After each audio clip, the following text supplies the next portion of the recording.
Hello all. Let's begin our class. Next week is the midterm exam, and the exam scope is the materials covered between the first week to this week. And on that day, I will post the seating chart, and you need to sit according to the assigned seats.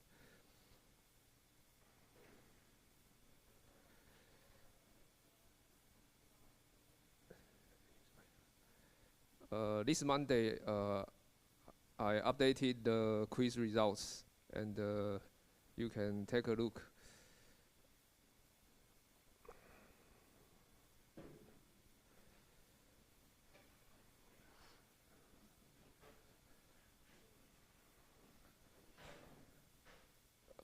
Yesterday, I updated the results of assignment 2.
And you can take a look at the accuracy results.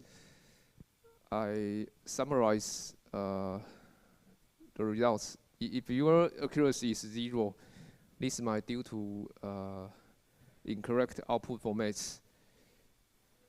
And your program output must be exactly the same as those in the provided samples. So you should try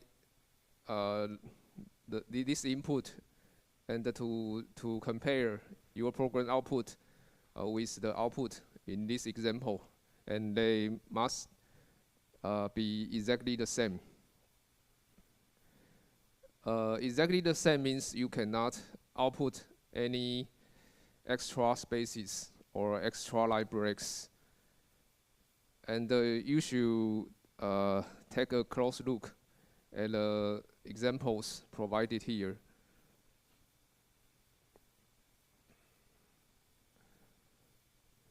So the correct output is on the left-hand side, and each grid represents one character.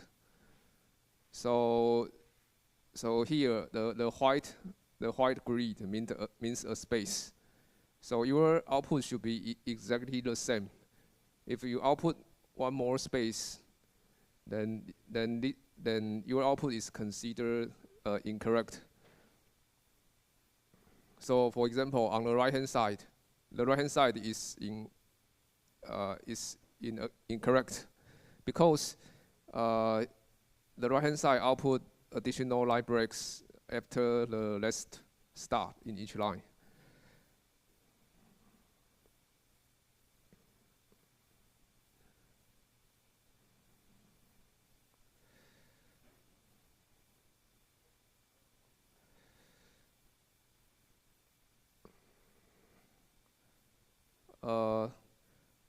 And some students asked a question. It is difficult to visualize the right hand side because the right hand side looks similar to the left hand side because you cannot visualize the space. And here I will show how you can visualize the space. You can use any text editor. Here I use the Notepad.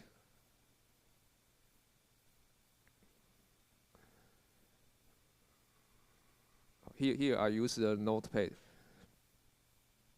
Then you can copy your program output. For example, I can copy the program output and to the Notepad. And I will use letter A as an example.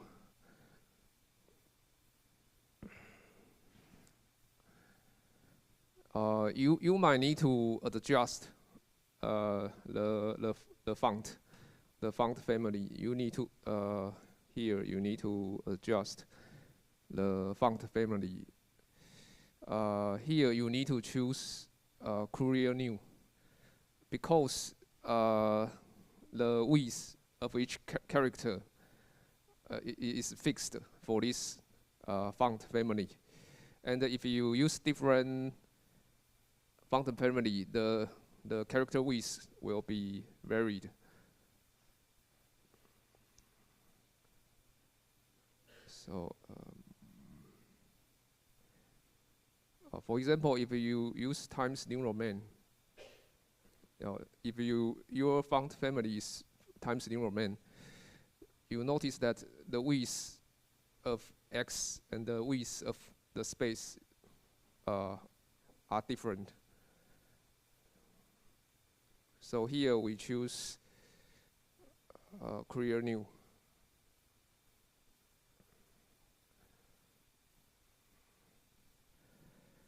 And then you can highlight this the outputs, and you notice that after the last X, there is no additional space. If you try to add additional space, and if you highlight the outputs, you will notice you can visualize the space. Here I add some space in the third line, and you can observe from the highlight. So you can visualize your output in this way.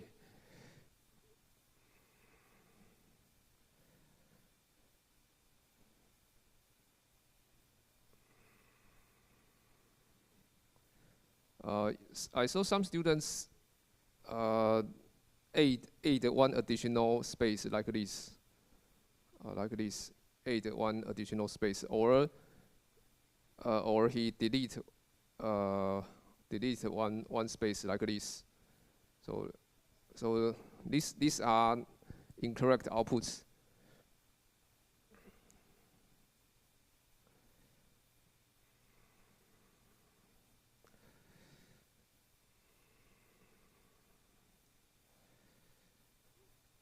And you can take a look at the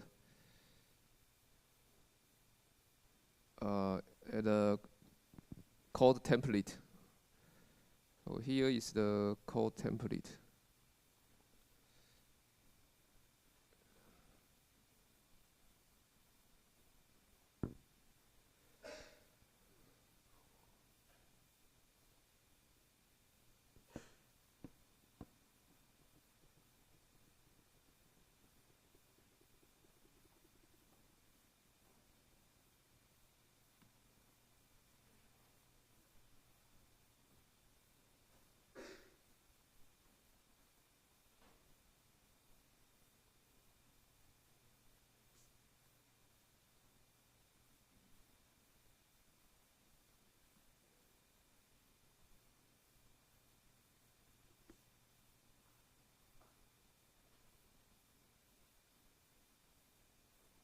I saw some students add additional line breaks. For example, he tried to add one.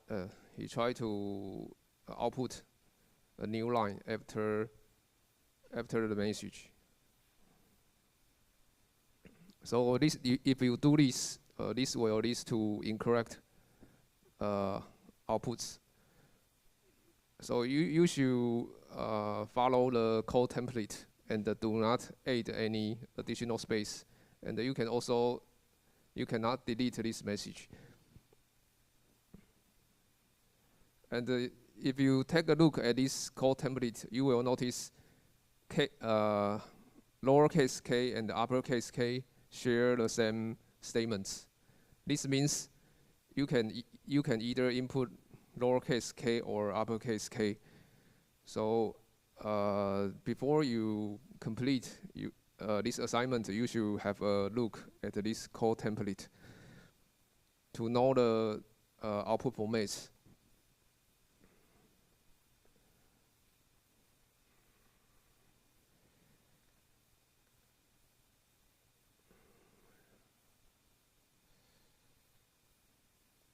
And the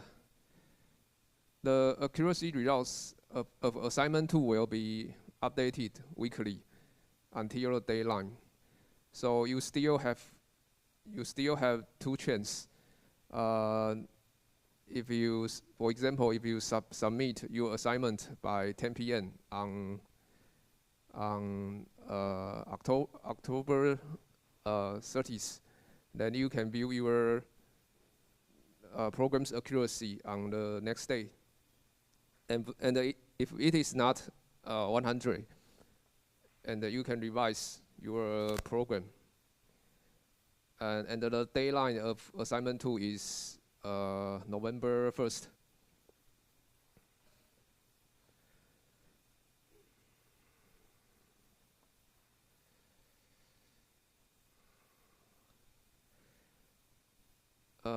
In the previous week, we learned function basics. So I will, but we have not finished. So I will finish this chapter.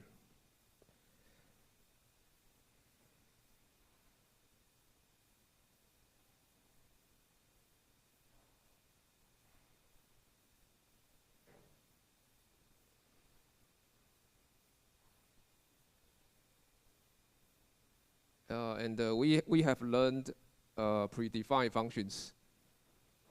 Predefined functions means functions defined in a library. So this is the first topic, and we also learn how to define our own functions. And this is related to 3 components: the function declaration, and the function definition, and also the function call. Today we will learn scope rules. Scope means the scope of a variable, means where you can access the variable. And there are 2 different scopes. Local variables and global variables.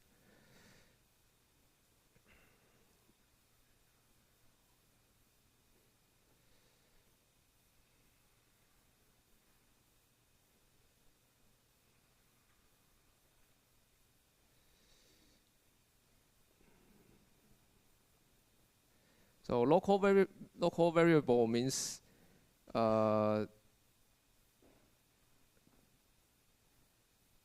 this variable is only available within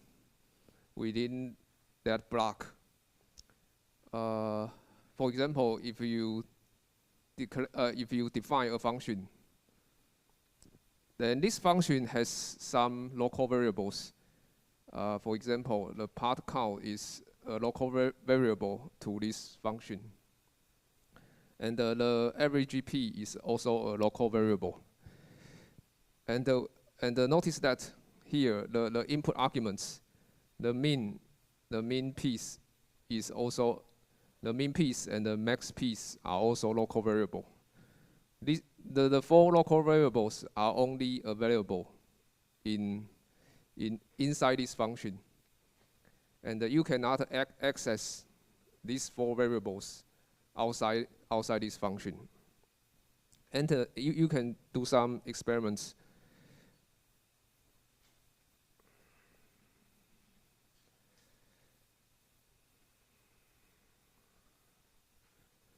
Now suppose we define our own function.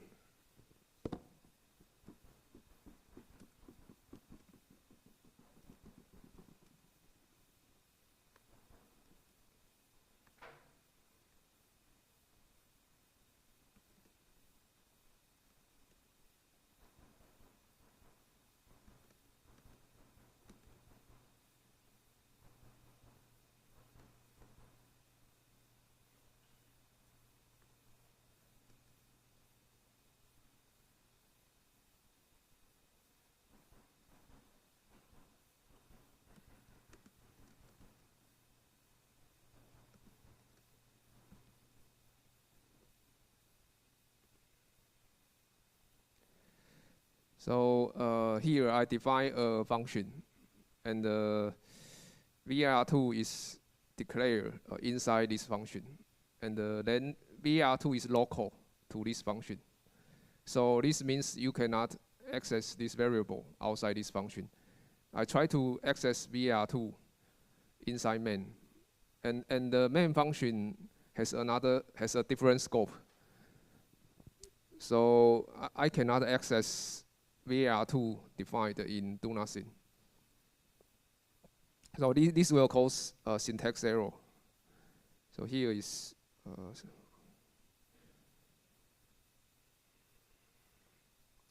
we see that VAR2 was not declared in this scope, because this scope means the scope inside the main function.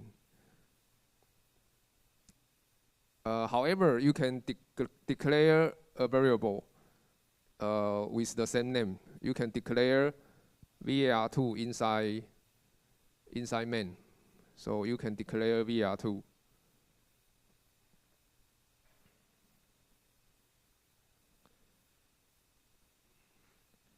But the two VAR2 are independent.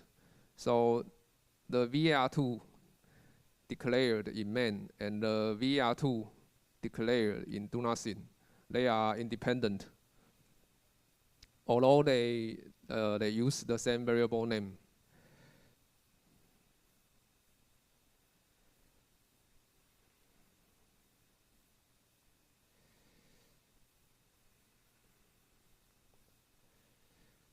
We also have other types of local variables, like for example, when you use the for loop, or you use the if statement, you can declare local variables inside the if statement or the for statement.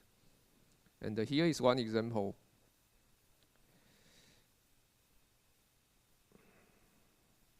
Here, in this example, CTR is declared inside the for loop. So this means CTR can only be accessed within the for loop.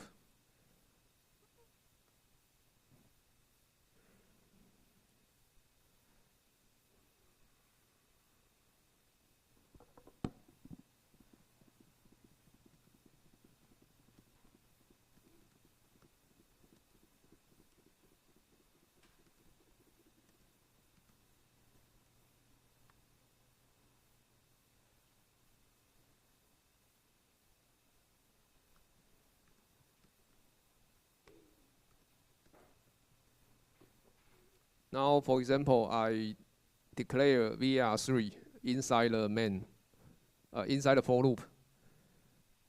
And after this for loop, you cannot access this variable. So this will cause syntax error.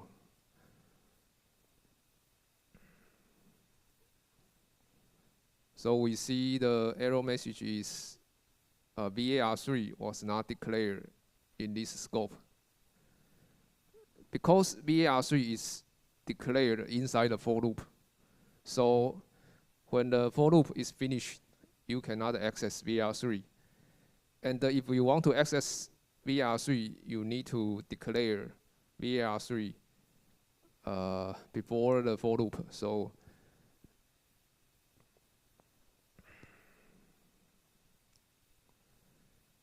now you can, if you declare VR3 before the for loop, you can print the value of VR3 when the for loop is finished. This value should be 5.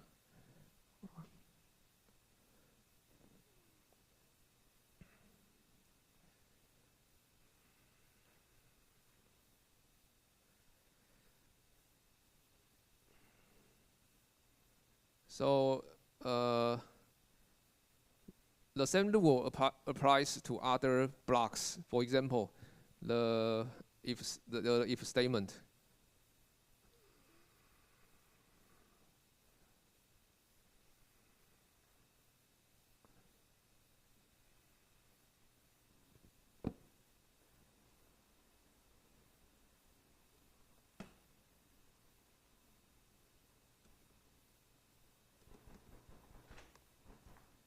For example, if you declare a variable, if you declare var4 inside the if statement, then var4 is local to this block.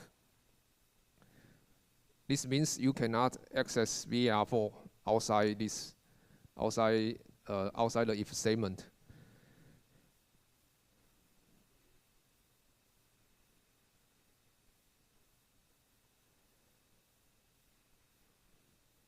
So in this example, the variable CTR has a scope in the loop body only.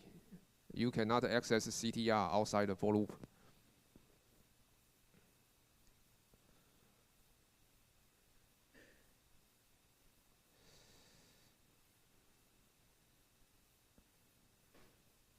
And here is one example for you to test your knowledge about the variable scope.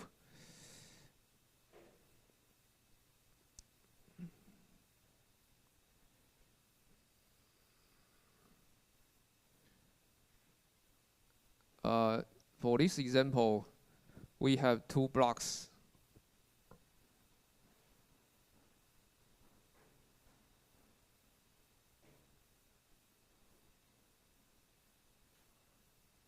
So the outside is 1 block. This is the outer block. So we have the outer block. And first we declare variable x with initial value 1. So if we print its value, this line should print 1. And then we create another scope. This is the inner block. We create another scope, another block. And inside this inner block, if we print the value of x,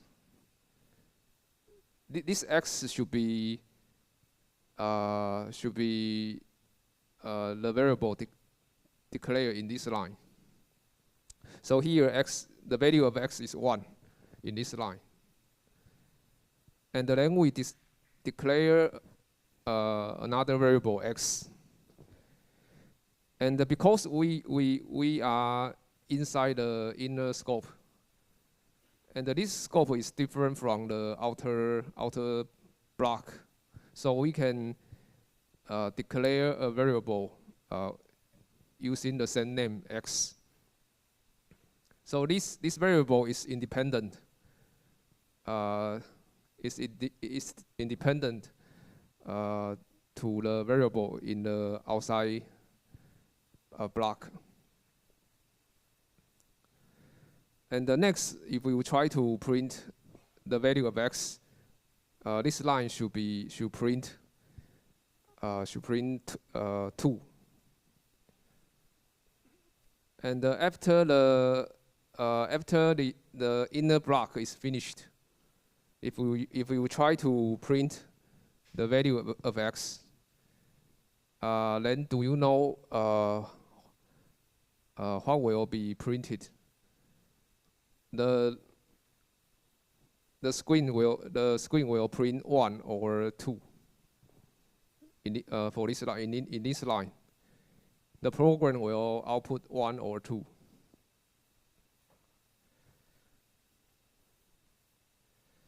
If you think the program will output 1, please raise your hand. If you think, okay, if you think the program will output 2, please raise your hand. Very good, very good. I think you already know the answer. So when this block is finished, you cannot access variables declared inside this scope. So when this scope is finished, then if we try to print the value of x, then this x refers to the x defined inside the outer block. And you can try to run this program. So the first line prints 1. The second line prints 1. The third line prints 2. The fourth line prints 1. So which is this line.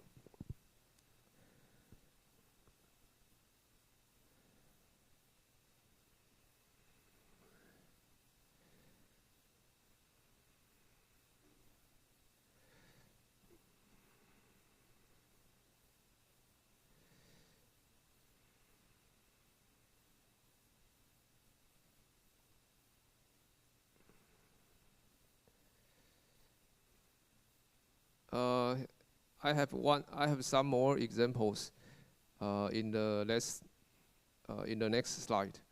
Here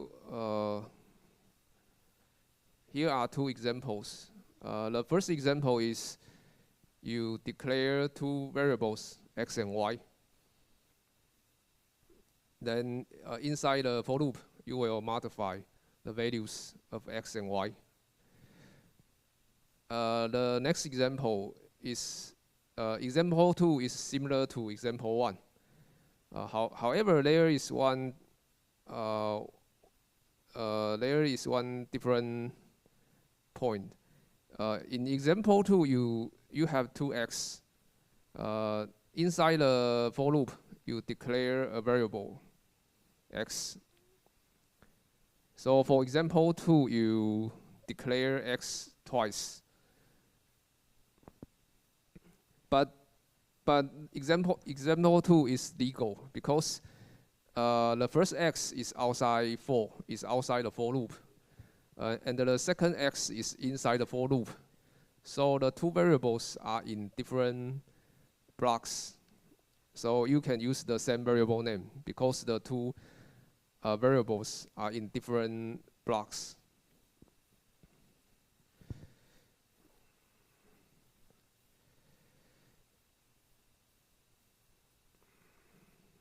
So this means you can try to compile this. You can try to compile this example.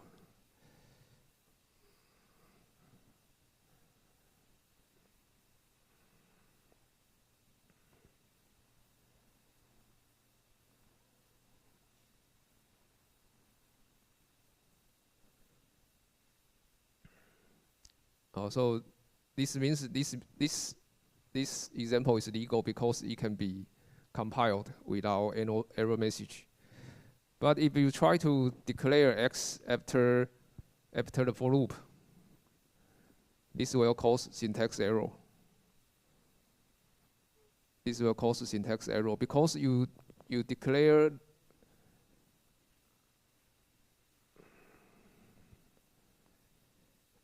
because in this line, because in the 16 line number 16, we redeclare the variable x because this x and the the first x are in the same block, and in the same block you cannot declare a variable twice.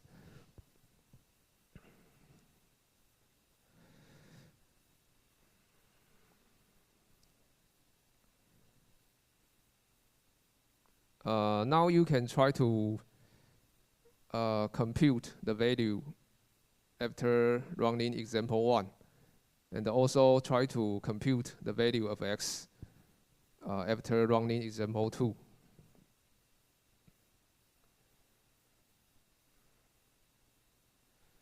So for first example, so do you know what is the value of x after these statements?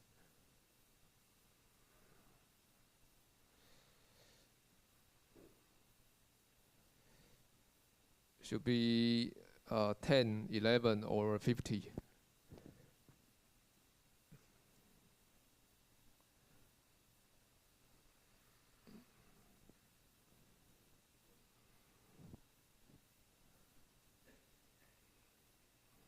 So this is the first example. Now suppose we want to print the value of x after these statements.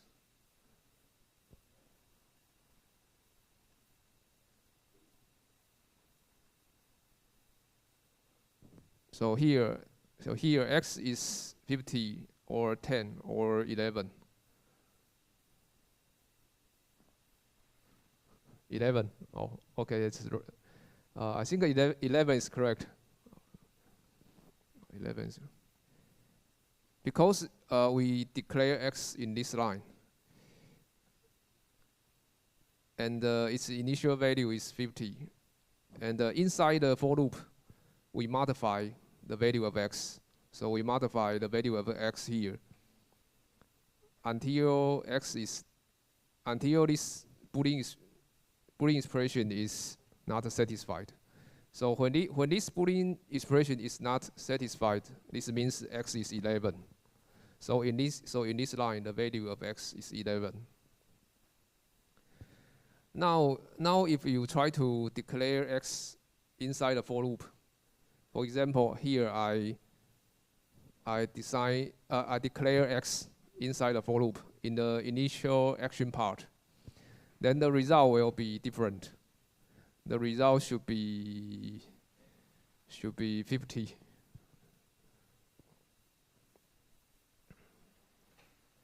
Because this x is only a variable inside the for loop.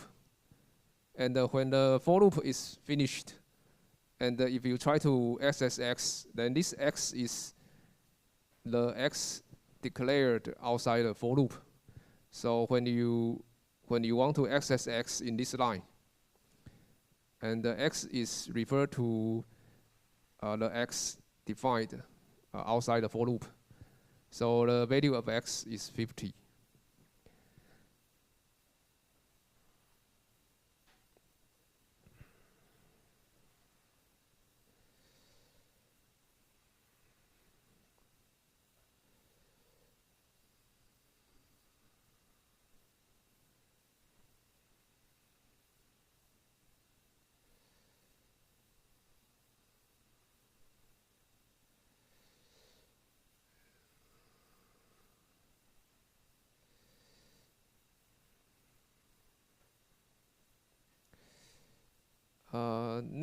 Next, I will introduce the global variable.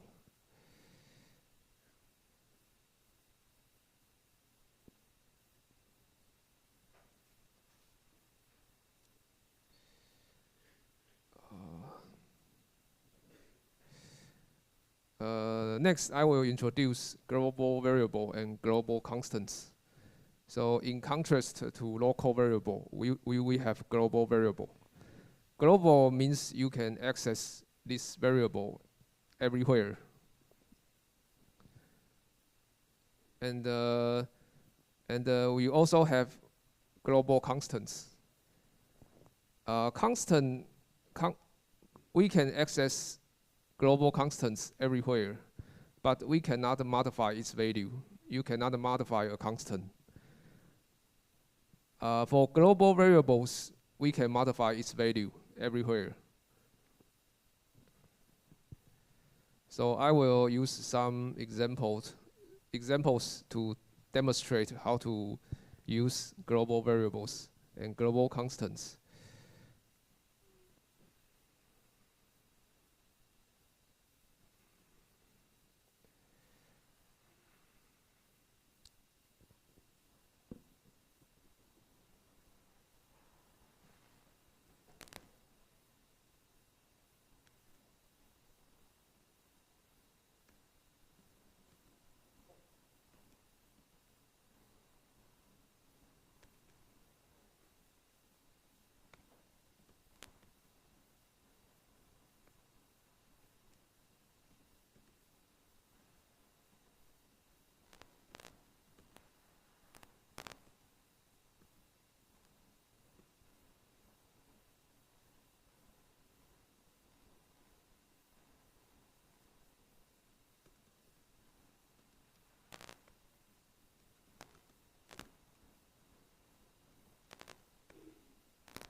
Now suppose I define a function, compute area.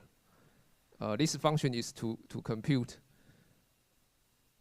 the area of a circle. So this function returns pi times radius times radius, and the radius is the first parameter, and we also need the value of pi. And you can define pi inside this function.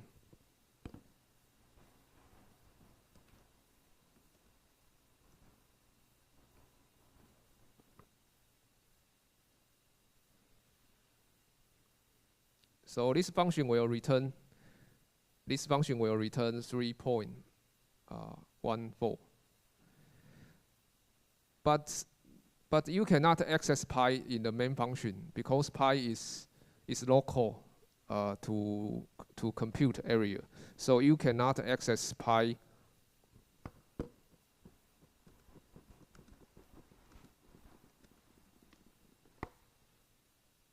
So we cannot access pi in the main function. This will cause syntax error.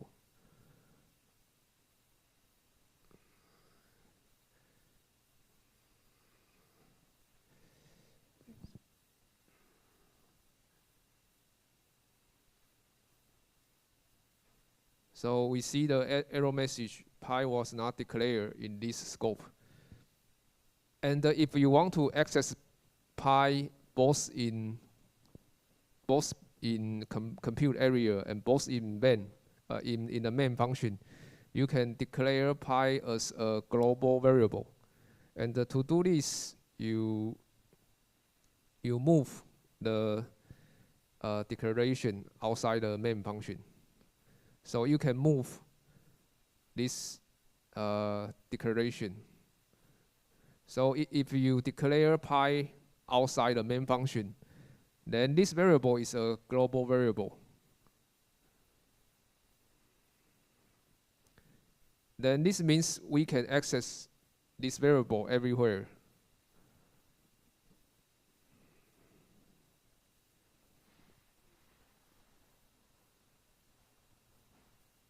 So now we can compile this program.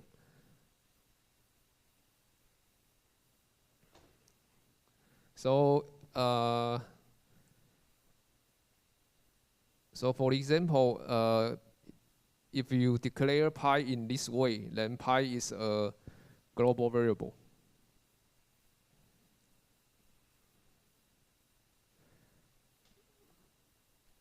However, it is not recommended to use global variables in programming, because global variables are very dangerous.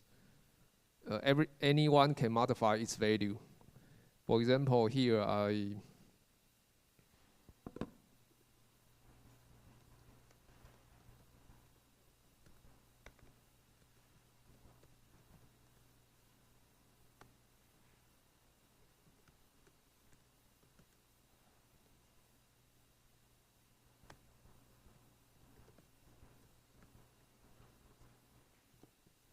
however, for example, here I declare another function, and this function modifies the value of pi. Then this will affect the outputs of compute area, because compute area depends on the value of pi. So if you run this program, if you run this program, the program will output -1. From this example, you see using the global variables are very dangerous, because anyone can modify the value of a global variable. So, but global variables are very convenient, because if you want to share information between functions, you might want to use global variable. So a better way is to use global constants, and to do this, you add the const modifier before the data type. So here we add the const modifier, and this will make pi a constant. So this pi becomes a global constant.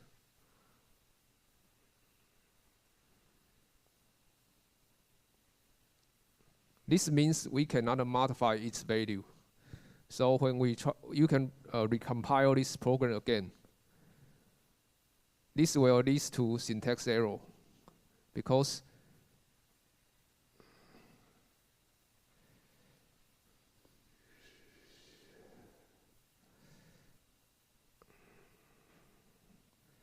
this will lead to syntax error, because pi is read only, and we can modify the value of a constant.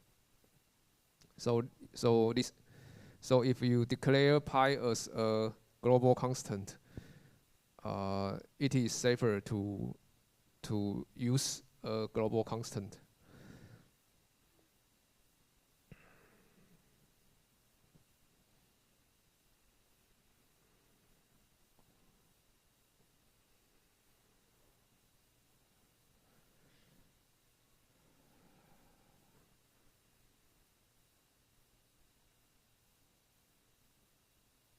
So if you want to declare global variables, so global variables are declared outside the main function, and we seldom use global variables, because we have no control of global variables. Anyone can access its value.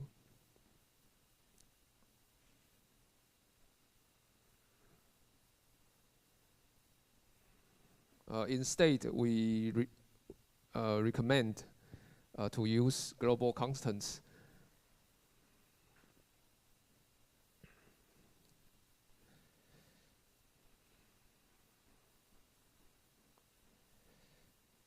And you can try to practice your knowledge about local and global variables.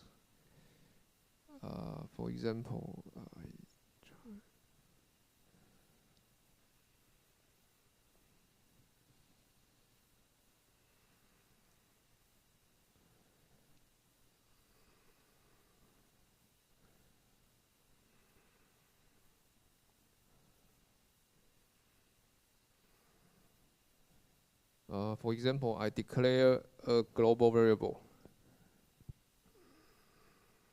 radius.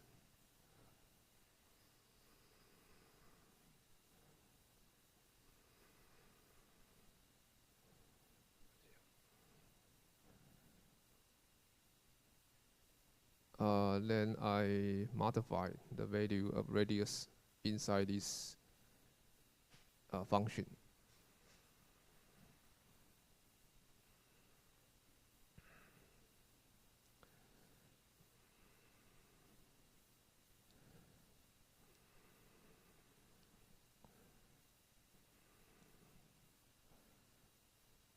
So here I have one example. In this example, we have two radius.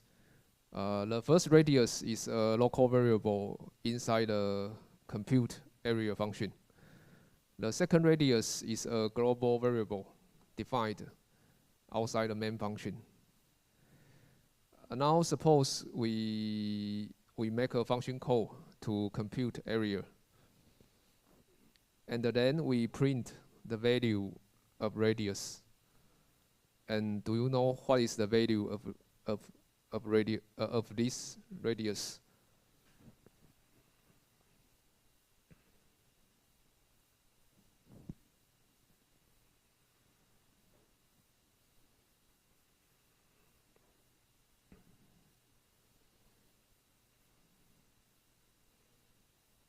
So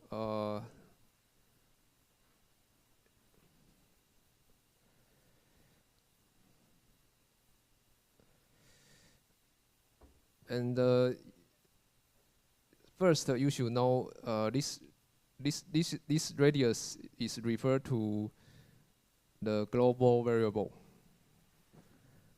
And the question is, if we modify the value of this radius, does this affect the global variable?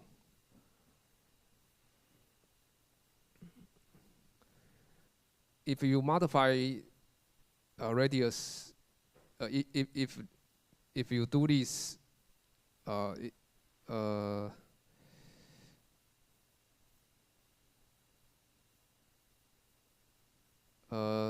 if you modify the value of radius inside this function, so this modification is to the local variable or the global variable.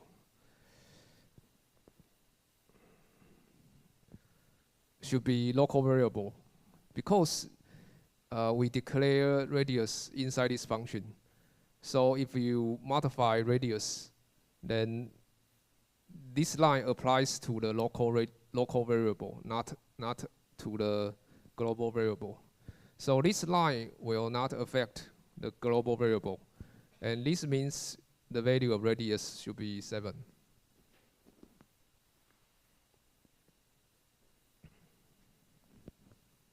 However, if you rename the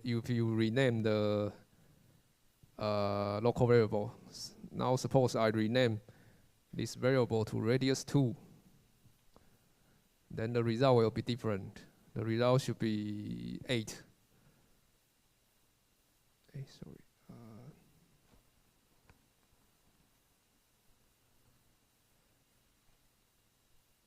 The result should be 8. Because when you modify this variable, this applies to the global variable.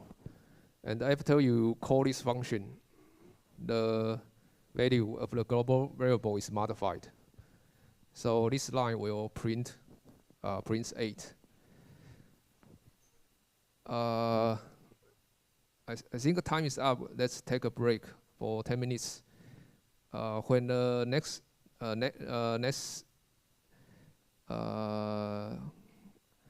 after 10 minutes, we will have a quiz. So after the class break, we will have a quiz.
Uh, Hello, and let's continue our class. And we will have a quiz.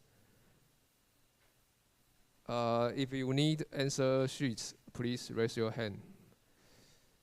If you need answer sheets, you need to close your laptop and the tablet until the quiz is over.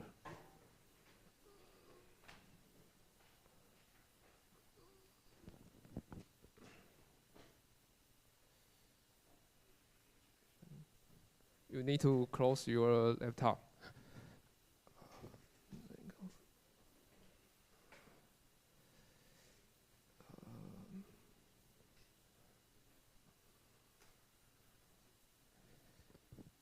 You need to determine the value of sum after these statements.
Uh, 30 seconds left.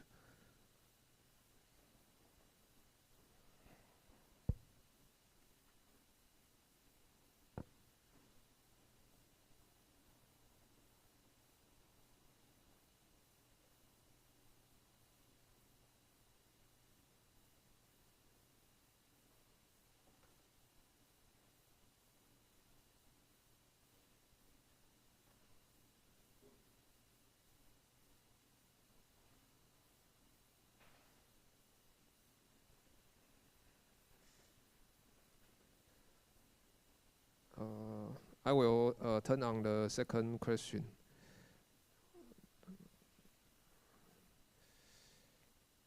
The second question is similar, except I modify the declaration.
30 seconds left.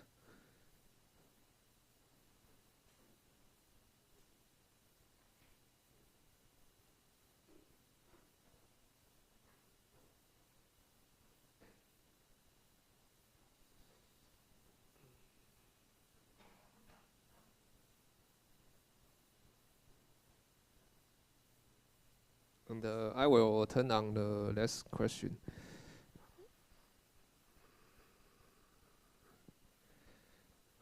The third question is similar, but I modify the statements.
Uh, 30 seconds left.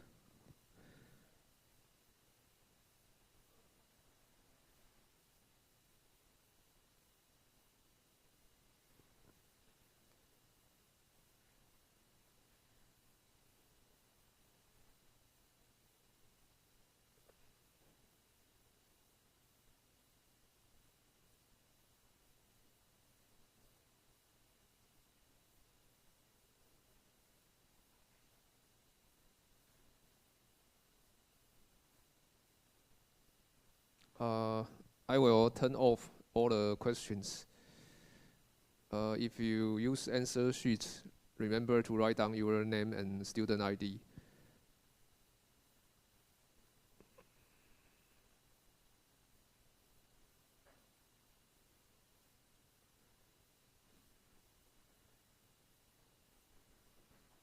And please submit your answer sheets to me.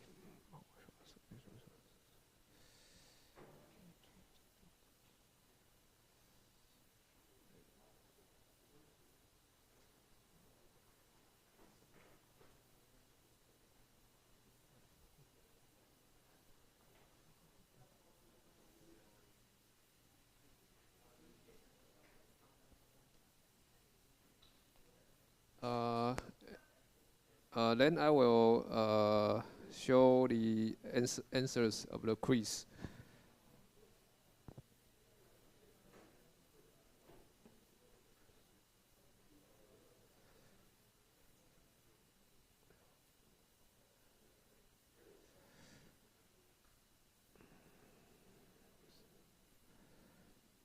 For the first question, most people select the second one, and the second one is the answer. I think this is a basic practice of using for loop to process an array. We have index begin from 1, and in each iteration, the index is added by 2. So index is 1, 3, 5, and here we access the array element at the index n. So we access 1, 2, and 9. And if you sum the 3 numbers, the answer is 12.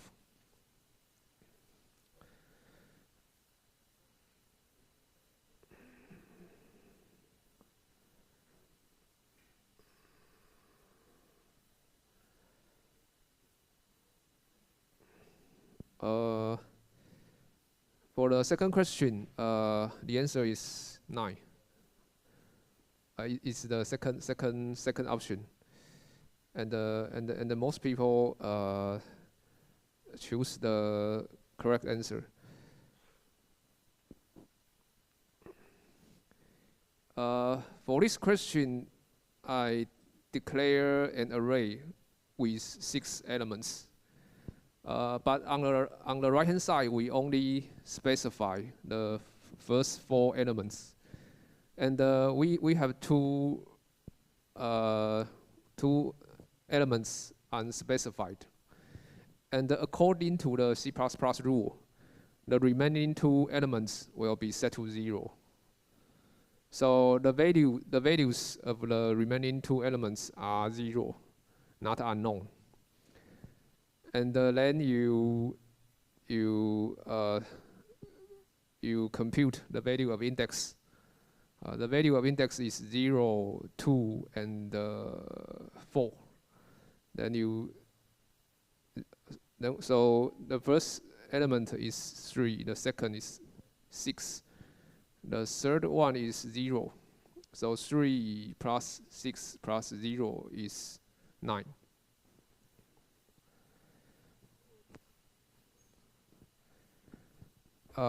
You can refer to the slides in the previous week.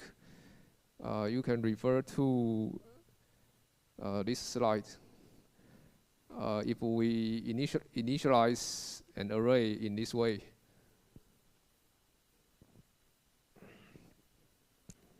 so the unspecified elements will be set to 0 for this syntax.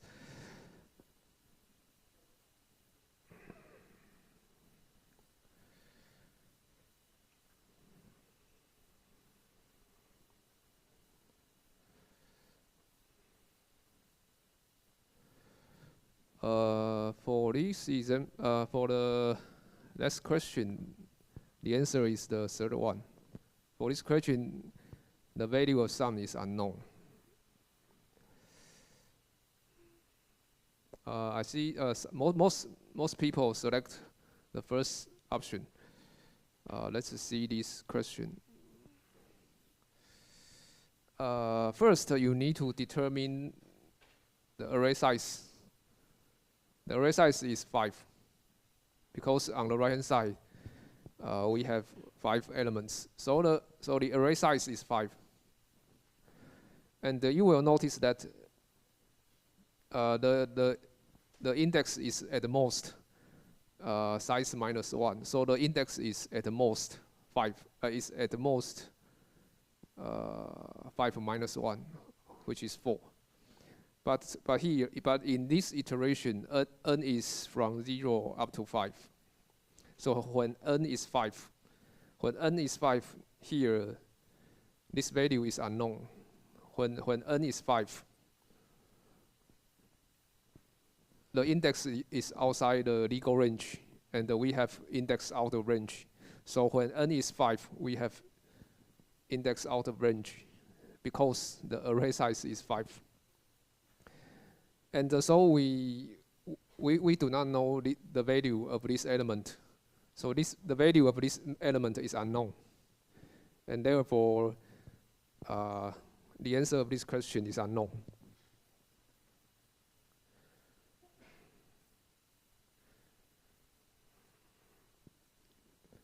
Any question about the quiz? If no question, I will return to our slides.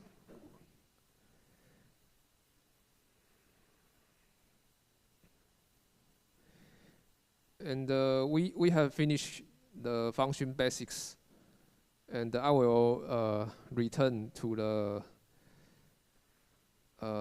slides of arrays. So I will return to the slides of arrays.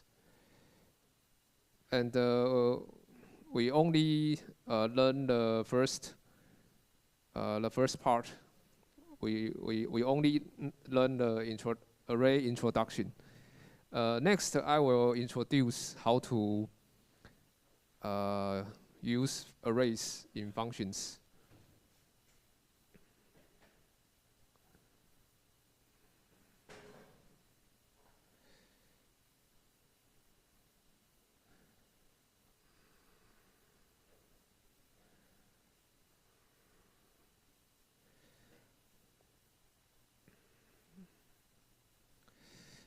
Now suppose we want to fill up an array, and we want to print the values inside the values of this array.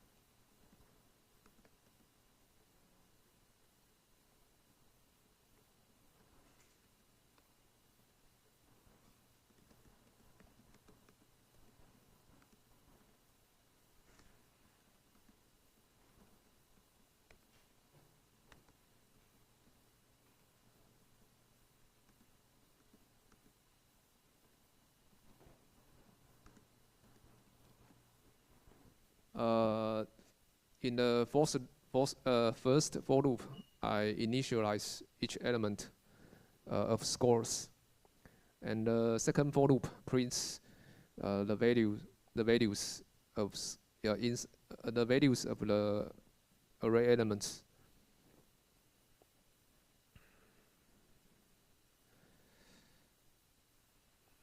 So you see that the values of the array elements. Now suppose we want to repeat this task for another array. For example, I want to initialize another array.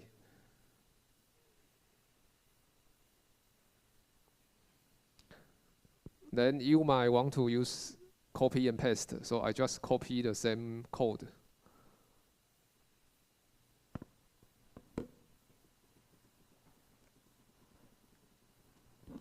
And then we need to modify the array size. We also need to modify the array name.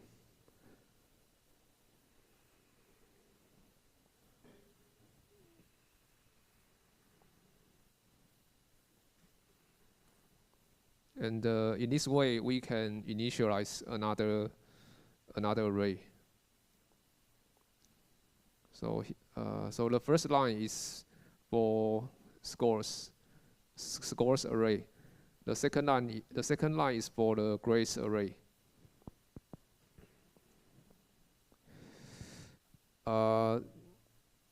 So this is the style for beginners. Beginners usually write programs in this way. They like to copy and paste. However, this is not recommended. If you find yourself copy and paste something, this means you are reusing some code, and you should try to write a function. So here I will write a function to do the same task.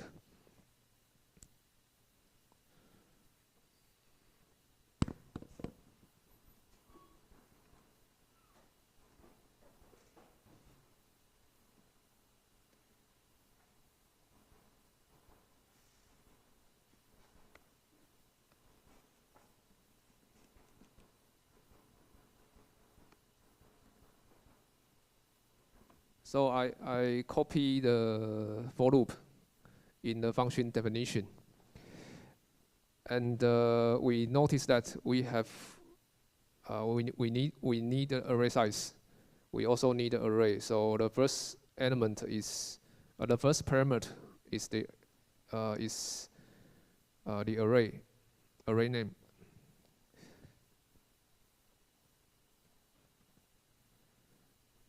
And we also need array size.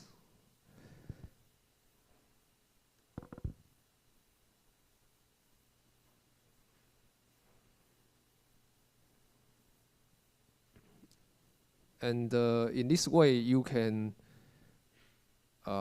use this function to initialize an array.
So we have problem here. We have problem here, and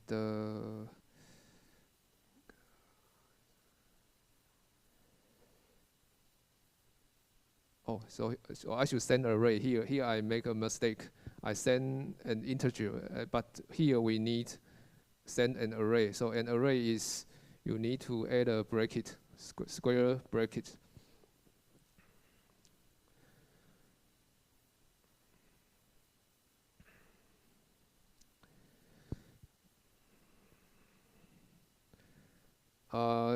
You see that using a function allows you to reuse the code. Here I reuse this function 2 times.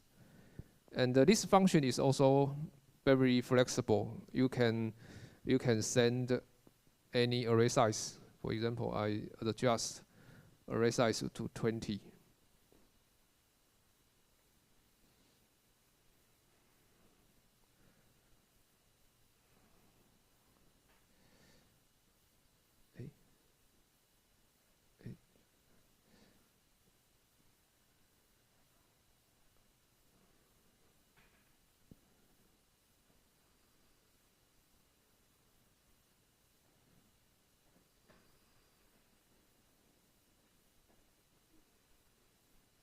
Oh, so here I should also change to 20.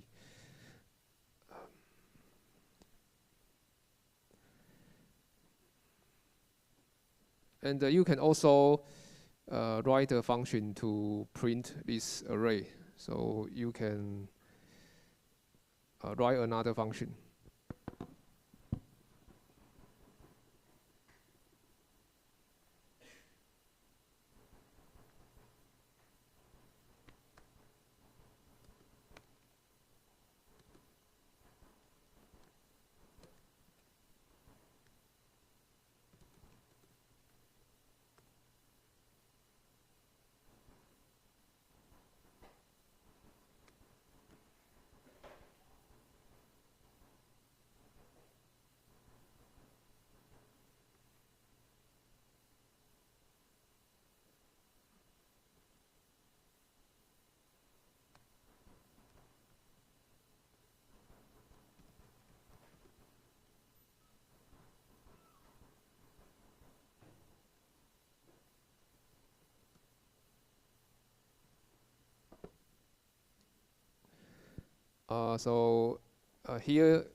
Here are the results.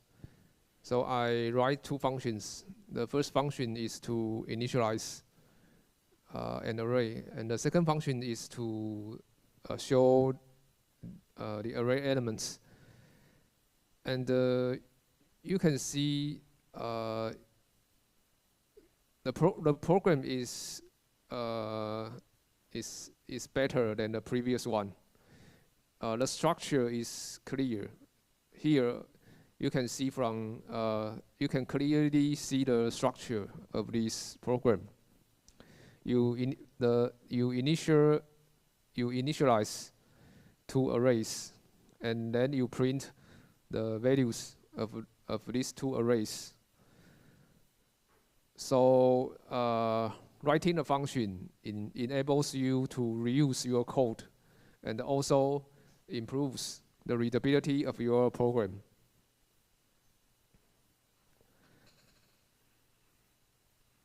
And also, using function is very flexible. You can adjust you can send any array size.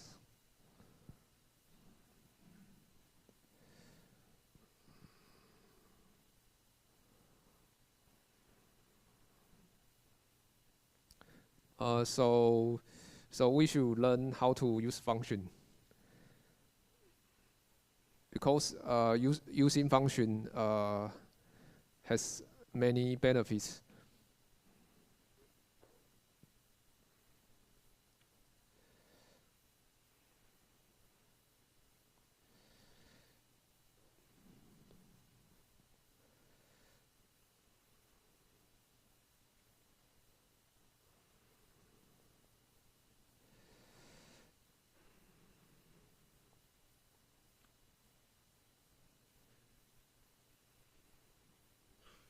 Oh, here is a common pitfall. This is a mistake I saw from some students' assignment. When he want to send an array, he writes expression like this. So like this, he want to here we need to the first parameter is an array, so he want to send an array, so he write expression like this. He add and break it, and inside the bracket is the array size. But this will cause syntax error, because if you use bracket, then this means array element. This expression means array element, and the array element is an integer. So this means you send one integer to this function as the first parameter. However, this does not match the function declaration. The function declaration specify the first parameter to be an array of integers. So if you make function call like this will cause syntax error. So here is the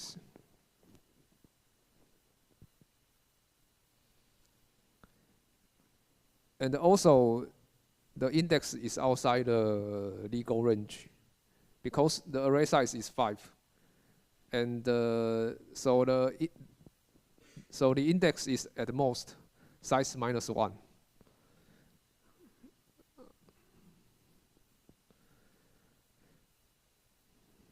So if you want to send an array as a parameter, you just use the you just use the array name.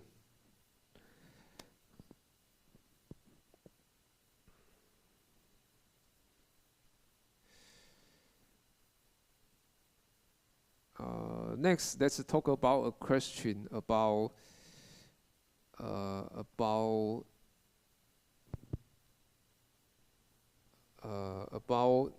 the how about this question is if we modify the value of the input parameters, will this modification affects the variables declared in the main function.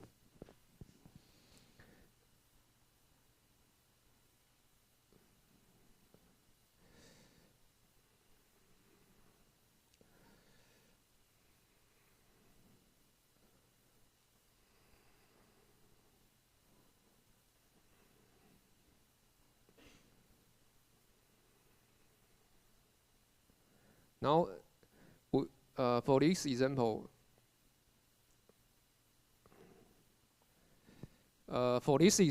we modify the value of scores inside this function initialize array. We modify the value of this of the scores array inside this function. And after this function call, if we print this scores array, and we see that its value is modified. Its value is modified. You can perform some initialization.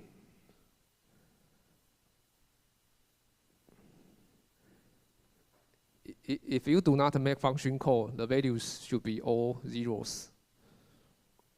If you do not make a function call, because I use a pair of braces to initialize this array, so the initial values are all zeros.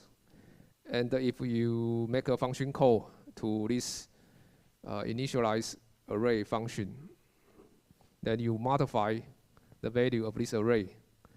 So after this function, we see the values of this array are modified.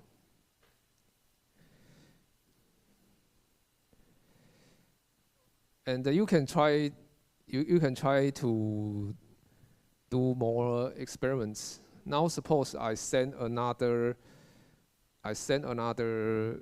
parameter like value,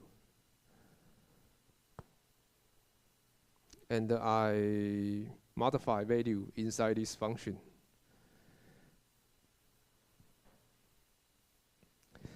And here I send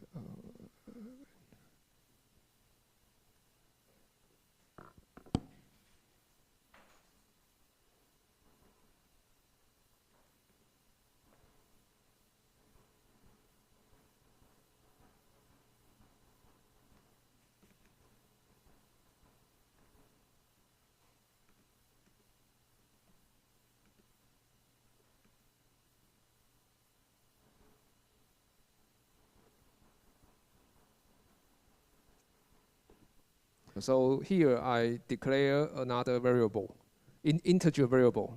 So this is different from the array. This is only an integer, and its initial value is 10. Then I send this variable as the third parameter to this function. And inside this function, I modify the third parameter. The value of the third parameter is increased by 1. And after this function call, I print the value of this variable. And do you know what is the value of this variable?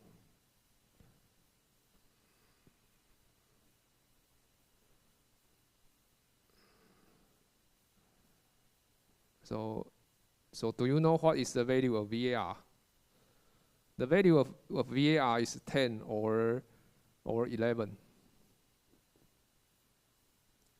So after this function call, the value of VAR is 10 or 11.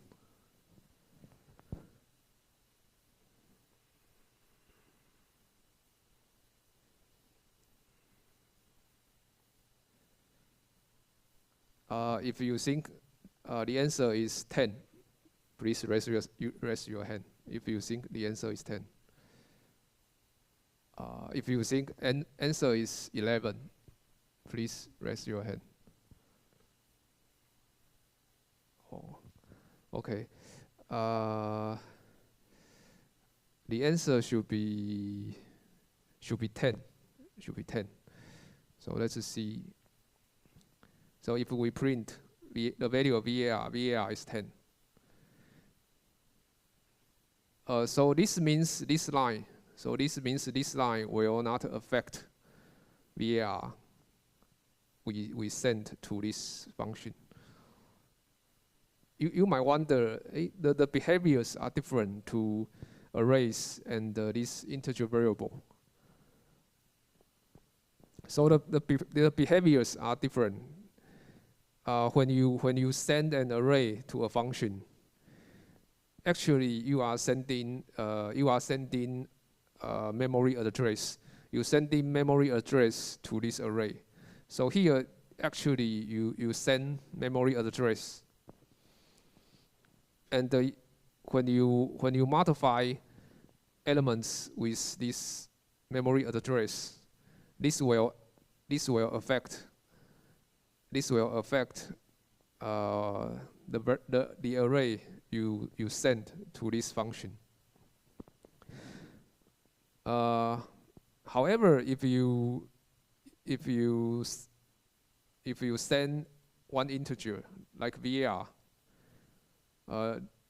when you send VAR to this function, the value of this variable is copied to this variable.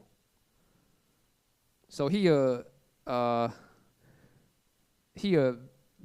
variable value is a local variable. This variable is only available within this function.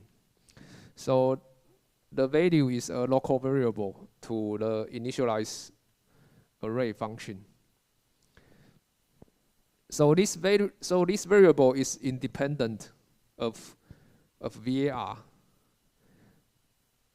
So here, when you make this function call, the value of VAR is copied to the local variable as its initial value. And when you modify this local variable, this will not affect the integer you send to this function. This mechanism is known as call by value.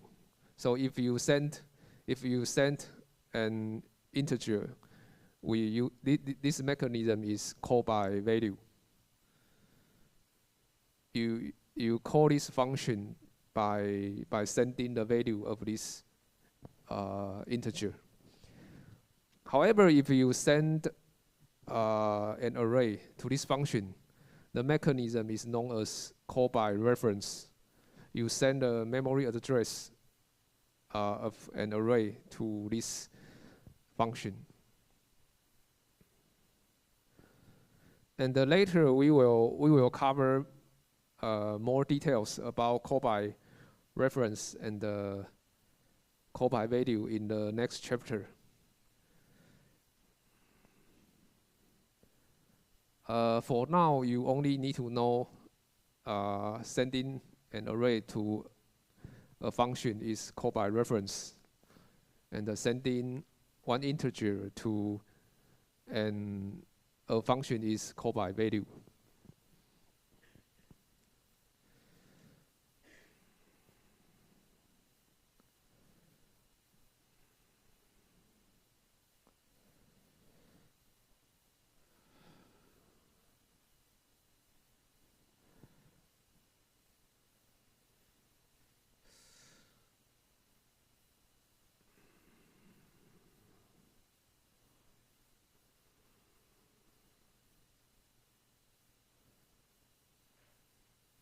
Next, I will introduce the common operations with arrays. And arrays have plenty of uses. Like you might want to search for some element in an array, or you want to sort an array in ascending or descending order. or you want to fill in an array.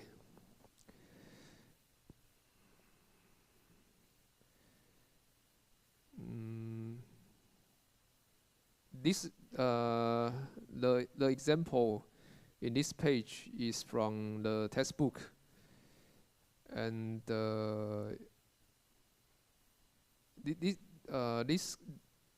this example use call by reference, and you can skip this. You can skip this slide because we haven't covered call by reference, so you can skip this slide.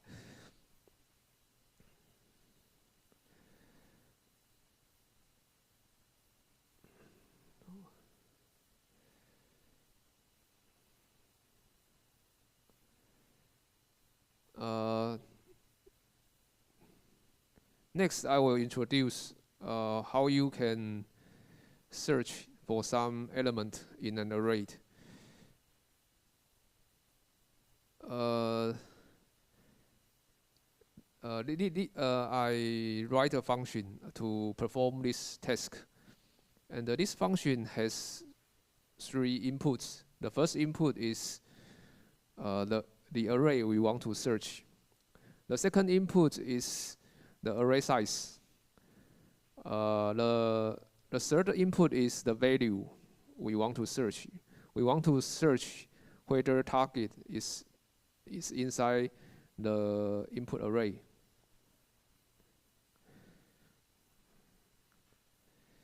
And to do this, we declare a Boolean variable found. Because found is a Boolean variable, its value is either true or false.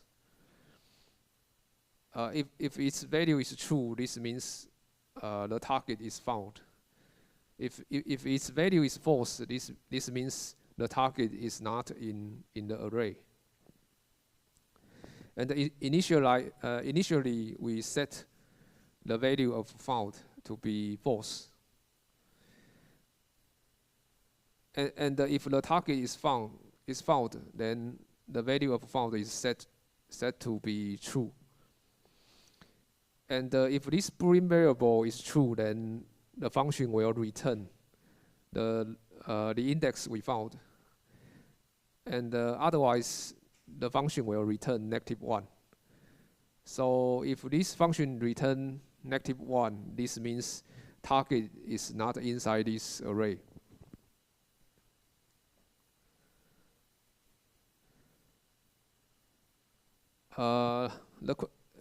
Here we also declare another variable, index. And the index begins from 0 and up to array size -1. And inside the for loop, we check whether the value of the array element at the index is equal to the target. If the value of this array element is equal to target, then the found Boolean variable is set to true. And then we break this for loop.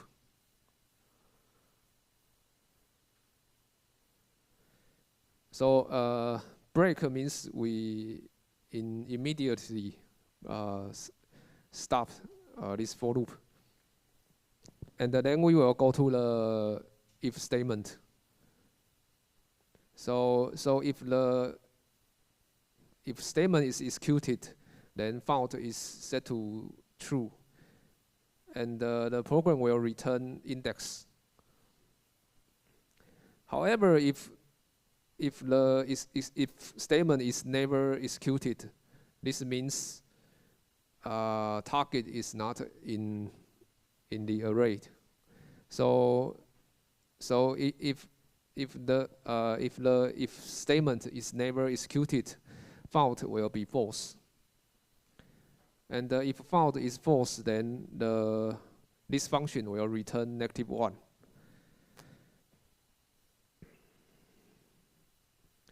you can try to practice how to use this function.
Uh, Now suppose we want to search whether 2, 2 is the target we want to search. We want to search whether 2 is inside this array. And if you run the program, the search returns -1 because 2 is not in this array. And if we want to search 3, we want to search whether 3 is inside this array. And the search returns returns 4. And the 4 is the index of this of the target in this array. So we see index begin from 0, 1, 2, 3, 4. So the index of 3 is 4. So this function returns 4.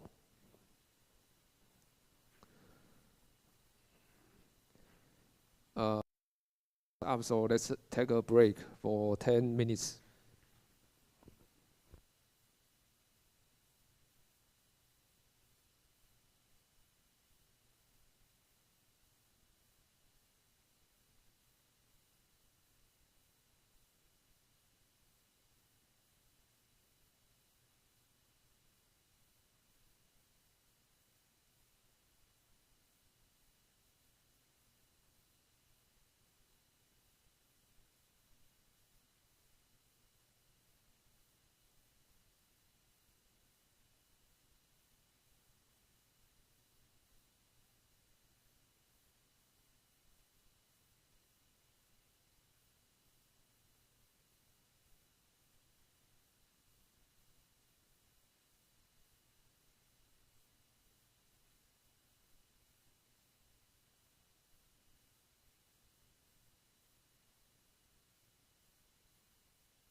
Hello.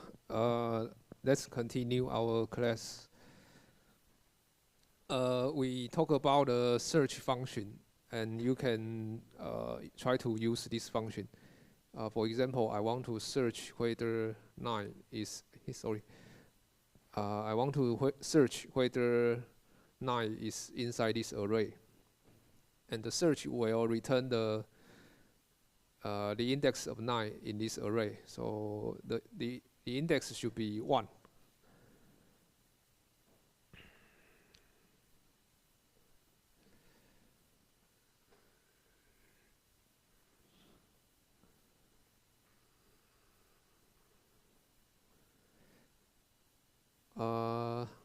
Now we can test another example. For example, we want to search 5.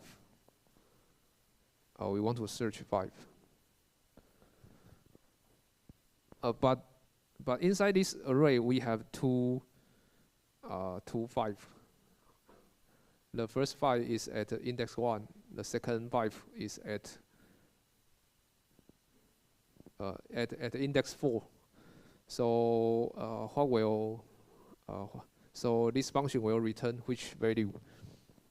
This function will return 1 or return 4.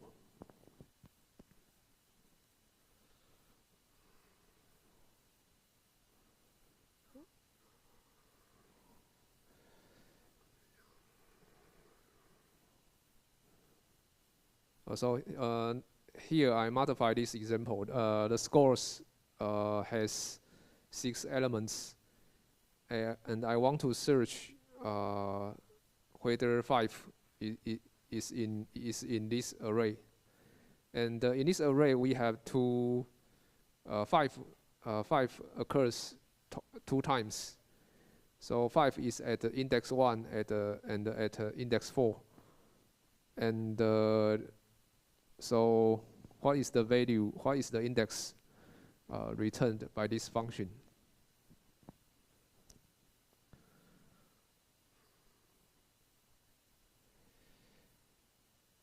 We can take a look at the implementation. So from this implementation, you can know whether which index will be found from this implementation.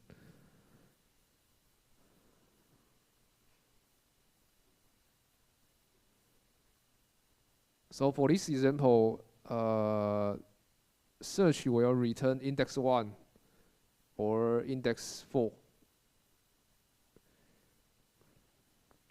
If you think the answer is index 1, please raise your hand. If you think search will return index 1.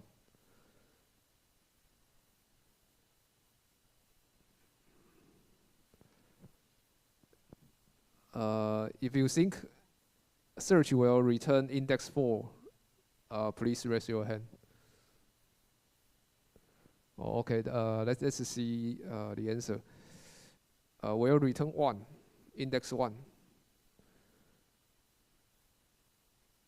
Because if you see the function definition, if we find the first 5, if we find the first occurrence of 5, then the for loop will break.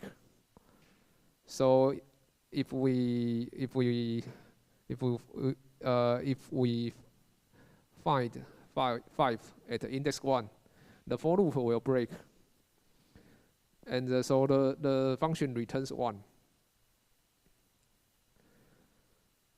And sometimes if you need to search from backward, then you might need to reverse the index. For example, if you want to search your target from backward, then you can start your index from size -1, and then decrease the index up to 0.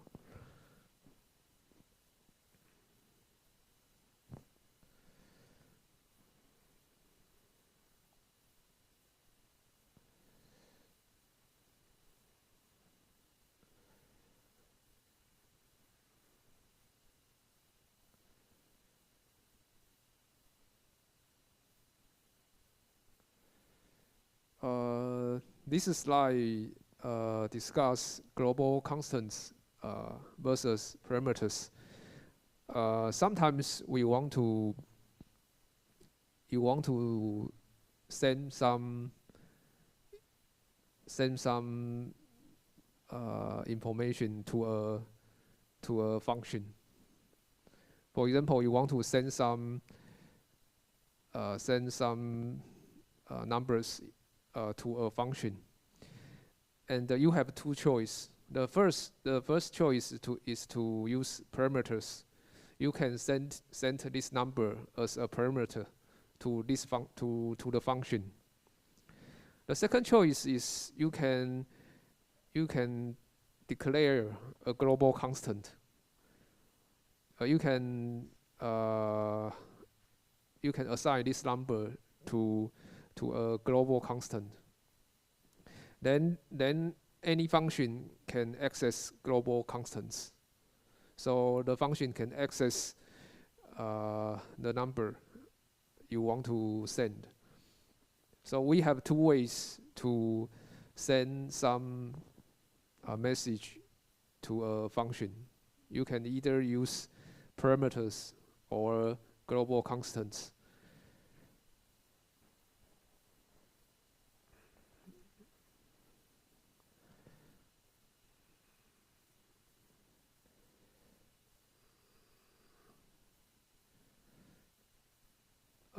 For this example, we send the array size as the second parameter. You can, if you do not use parameter, you can use global constant. So you can, if you want to use global constant, the usage is like this.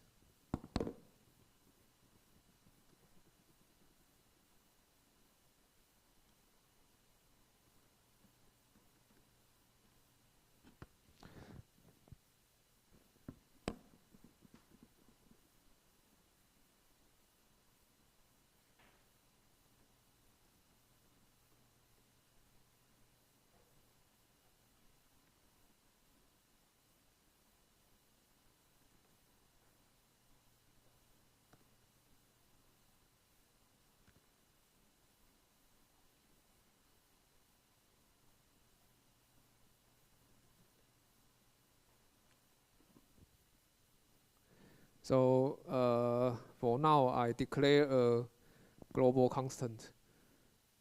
And I also modify the function declaration. I remove the second parameter. So this means I don't need to send array size.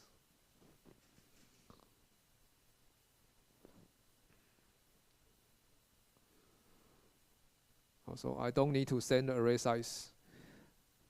But this way has one disadvantage. The array size is fixed.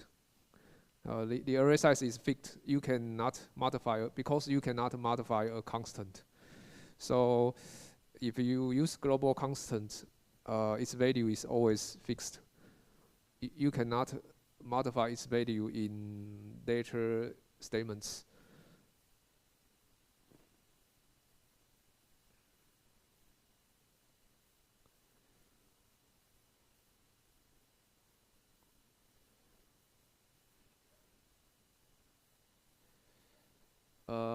The next operation related to array is sorting.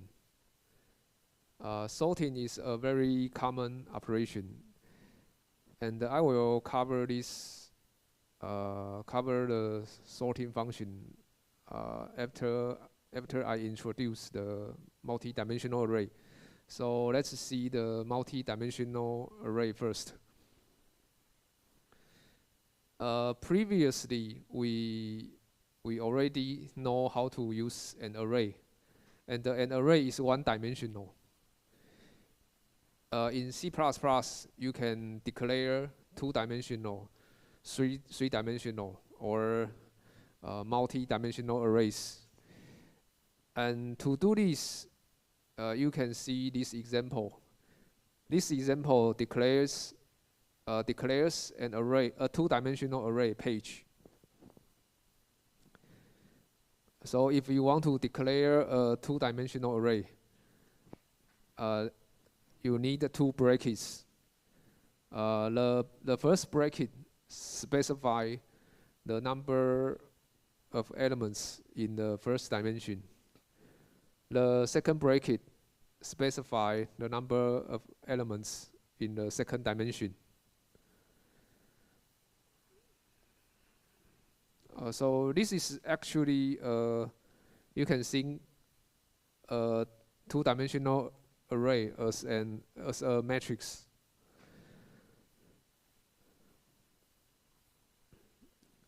And also notice that the index is from 0 up to size -1. So the same rule is applied to the multi-dimensional arrays. The legal index is from 0 up to size -1. So we see the legal index for the first dimension is from 0 up to 29. And the legal index from the second dimension is from 0 up to 99.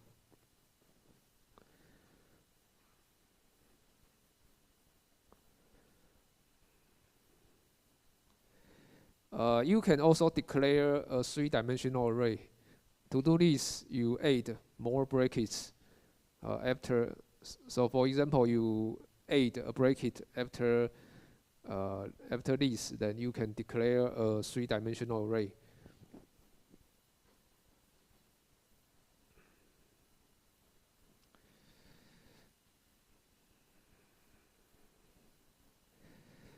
Now suppose we want to initialize a two-dimensional array. Then you can use syntax like this. This two-dimensional array has 3 rows and 4 columns. Here I use constant. I use naming constant. So the row number is a constant. The row number is a constant, which is the number of quasars. And the column number is the number of. The row number is max students, which is 4. And the column number is number of quasars, and which is 3. So this array, this two-dimensional array has 4 rows and 3 columns. So its shape is in the next page. So this two-dimensional array has 4 rows, and each row has 3 elements. So this two-dimensional array has 3 columns.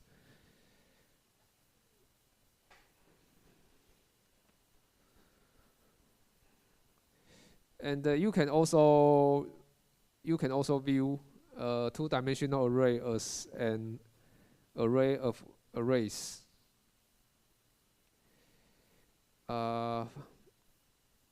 From this example has 4 rows. So you can think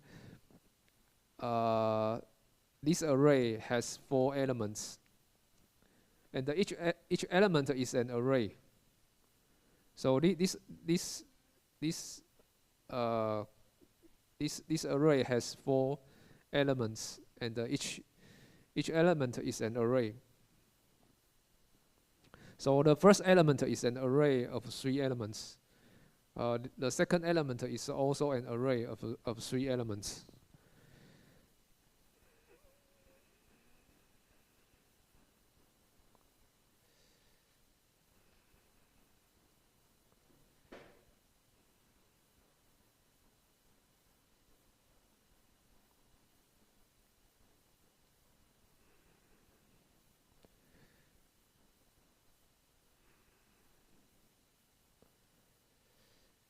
Uh, Next, I will use one example to demonstrate how to use the two-dimensional array.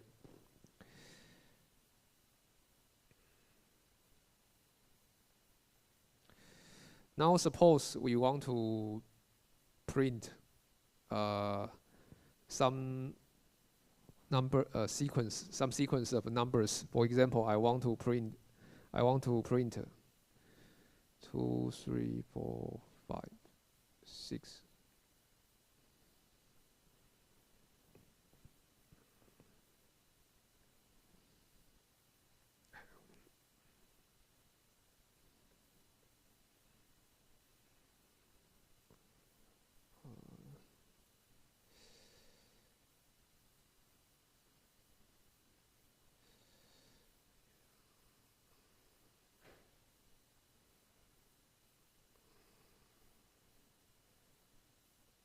Suppose I want to produce a two-dimensional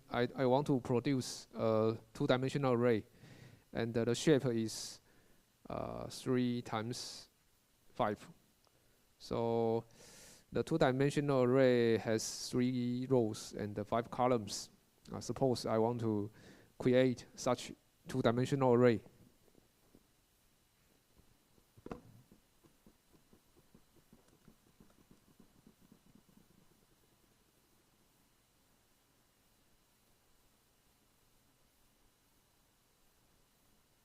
And initially I set all elements to 0. So first we can print all the values inside this two-dimensional array.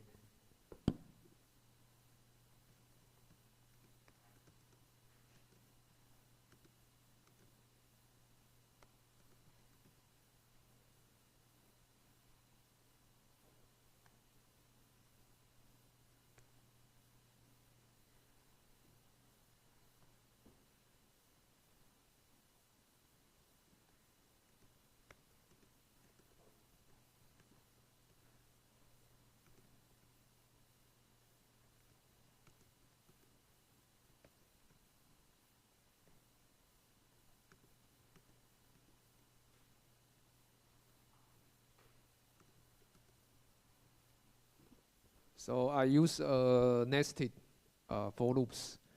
So I create the first for loop use index I. The inner for loop use index j. The first index controls the first dimension. The second index j controls the second dimension. And I can access array elements using ij.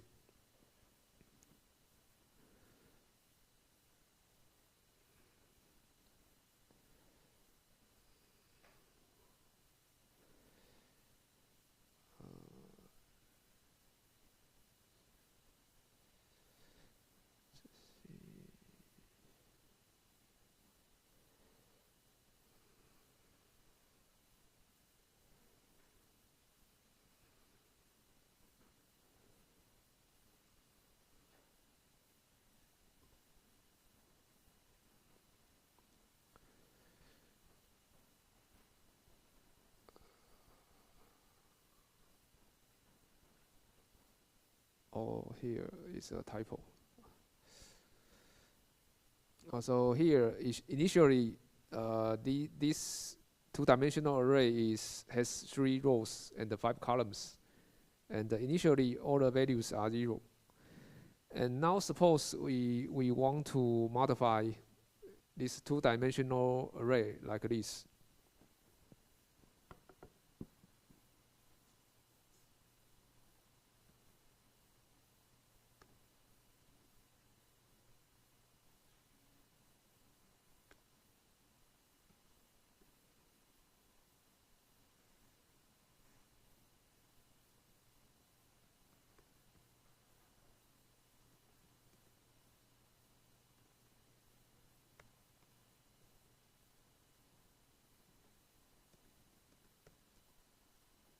So for the first row, I is 0. And then we want to set the values to be 2, 3, 4, 5, 6.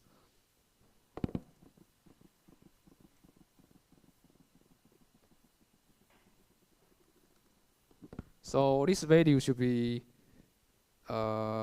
this value should depend on j. So when j is 0, the value is 2. When j is 1, the value is 3. So this value is j plus 2. So this value is j plus 2. So this is for the first row. This is for the first row. Then we can continue for the second row.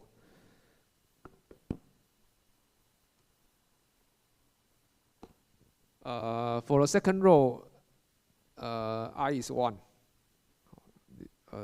This is the second row. And for this row, we want to produce 3, 4, 5, 6, 7. And we observe that this number is j plus 3. This number is j plus 3. And then we proceed to the third row.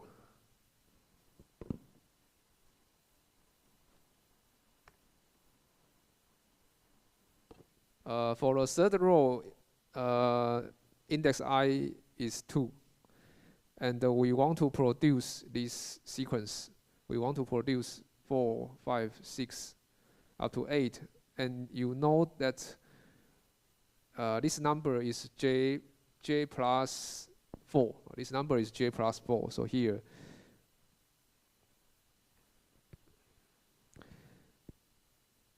so we use a nested for loop to modify the value of a two-dimensional array. And let's see the results. You see that the outputs are the same as we want. We want to produce two-dimensional array like this.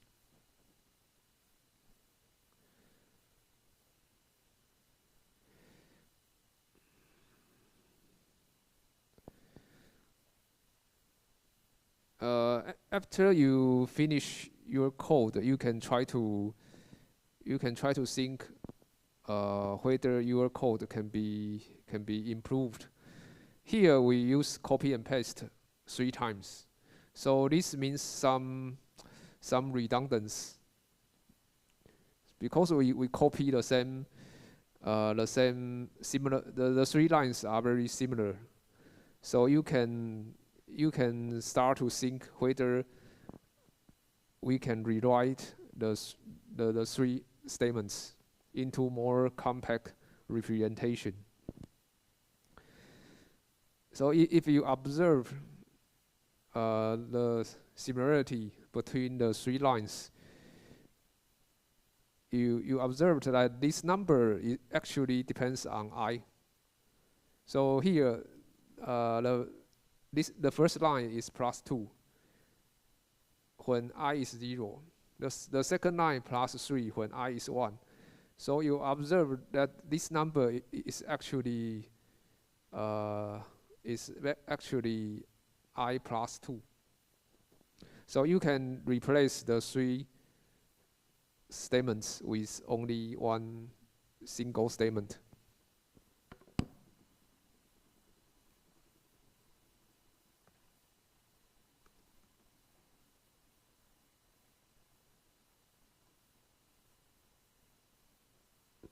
So you can replace the 3 statements. You don't need to write if statements. You don't need to write if statements. You can use this single statement to replace the 3 if statements. Here I modify this constant to be dependent on the value of I. So this is from observation. You observe the number depends on I.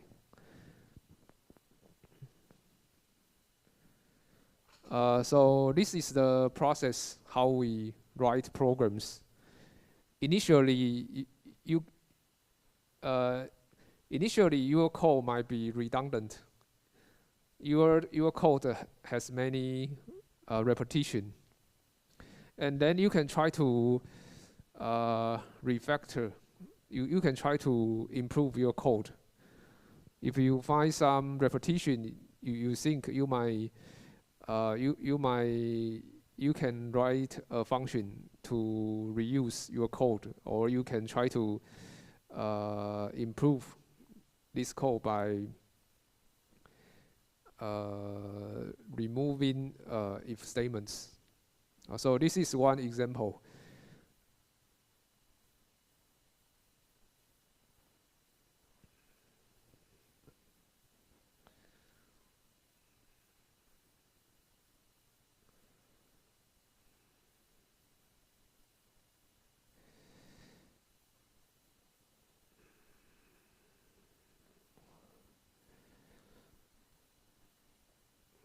And if you want to send a two-dimensional array to a function, the syntax is a bit more complex. You need to if you want to send a two-dimensional array, the inside the first bracket, you don't need to specify its dimension, but in the second bracket you need to specify the number of columns. So this is different from the one-dimensional array. One-dimensional array, you don't need to specify the number inside the bracket, but for two-dimensional array, you need to specify the number of elements of the second dimension. And in this example calls the set with function to align outputs. This function set with is defined in I/O manipulation.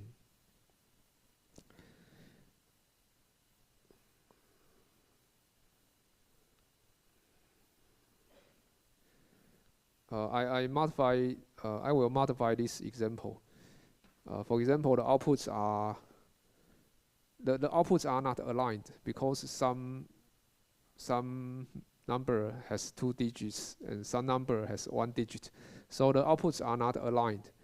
And if you want to align the outputs, you can use set with.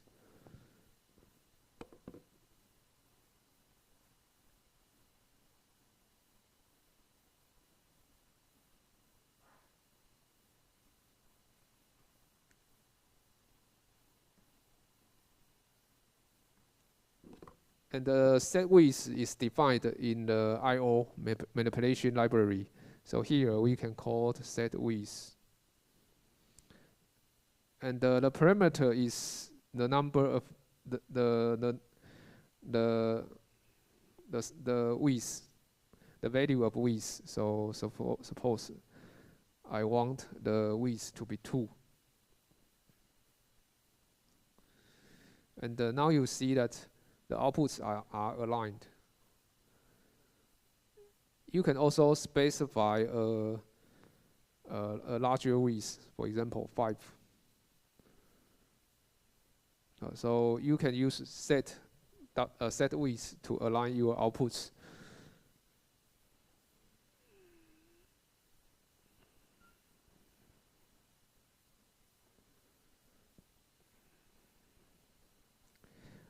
Next, I will go back to sorting arrays. Sorting is one very important and common operations. So given an array, we want to sort this array in ascending order. So for example, we want to sort this array to become 1, 2, 4, 5, 8, 9. And to do this, you can use a function, sort. This function is defined in a standard library algorithm. So we can use sort function to sort an array. And here is the usage. This function has two inputs, and the two inputs specify the range you want to sort. Now suppose we want to sort the entire array. So the first element, the first input, the first parameter is the memory address of the first element, and the memory address is the name of the array. So here we send the name of the array. This is actually a memory address of the first element. Then we specify the second element, the second parameter. The second parameter is also a memory address, and because the array size is 6, and we want to sort the entire array, so here we use array plus array size, array plus 6, because we want to sort the entire array.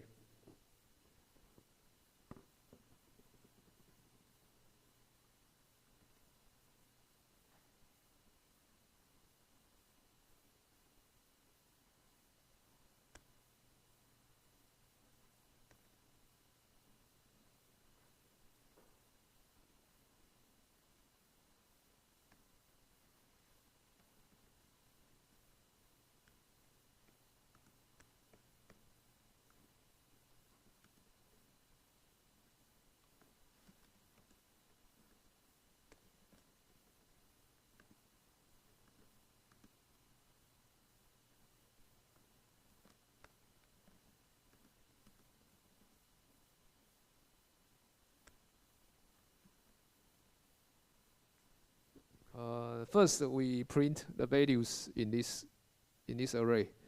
So we print this is the initial value of this array. Then we call the sort function.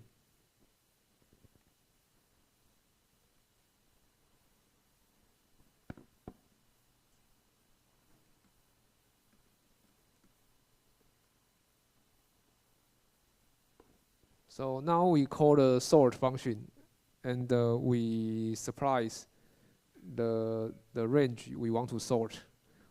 Now suppose we want to sort the entire array, and the first parameter is the memory address of the first element, which is the name of the array.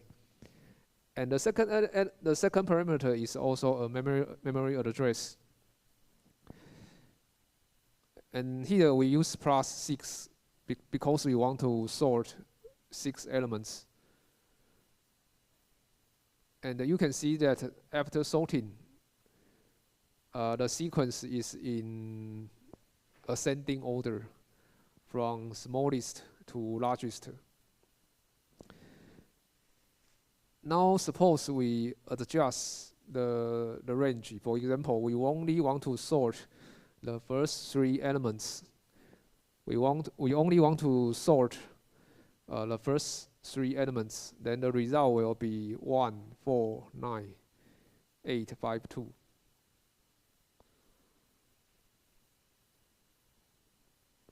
So for this example, we only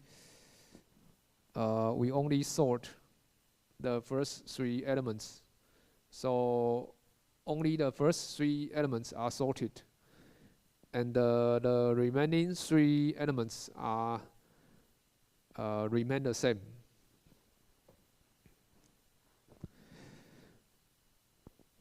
And you can also modify this example. Now suppose we want to sort the last 3 elements.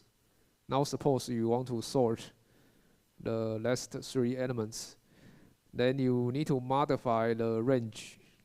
So you need to calculate the memory address of this number, which is plus 0, plus 1, plus 2, plus 3. So this is scores plus 3.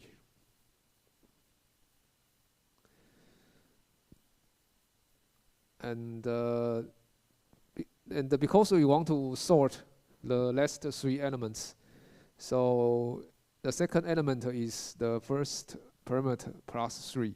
So here we add plus 3. And in this way, we can sort only the last 3 elements. So we see that only the last 3 elements are sorted, and the first 3 elements are not modified.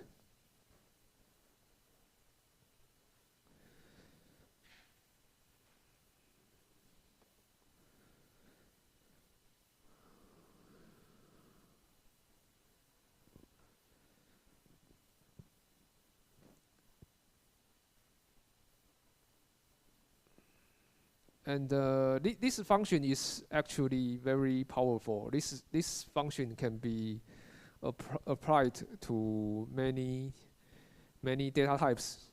This function can be used to sort numbers, or can be used to sort strings. And in later chapters, we will learn we can sort strings. You can compare 2 words and perform sorting. So the sorting function is very powerful, and you can even customize the sorting by specify how to compare two elements. Later we will cover this in later chapters.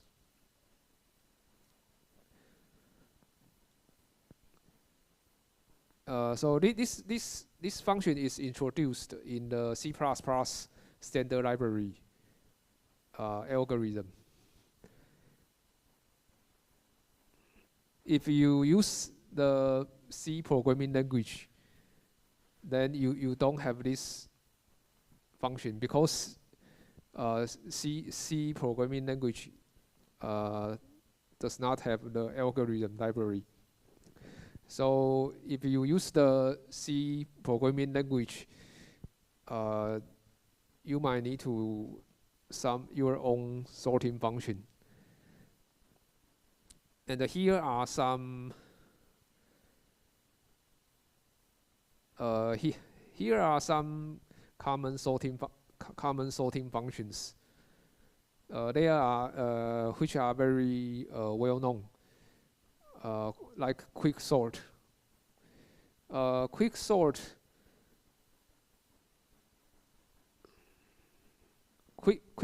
is efficient for sorting large arrays. For example, if your array contains more than 1,000 elements, then you can consider use quick sort. But if your array has only a few elements, like your array only contains 10 elements, then you can use bubble sort. Bubble sort is more efficient for smaller arrays.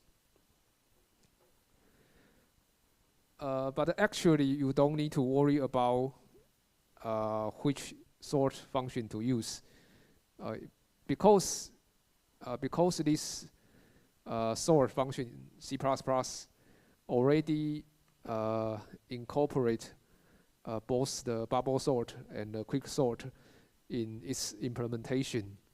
So when you use the sort function in the C++ standard library, you don't need to worry about performance.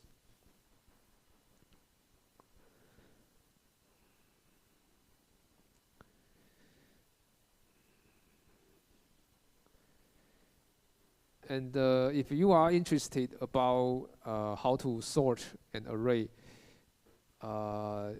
you can take a look at the reference. Here I have a reference web page. In the first week, we have a reference web page, and you can find the arrays item I provide some C++ code you can download and modify to practice the examples. And if you are interested in bubble sort or quick sort, you can take a look at the reference. And I will not cover about the algorithms for bubble sort and quick sort, because this is for another course.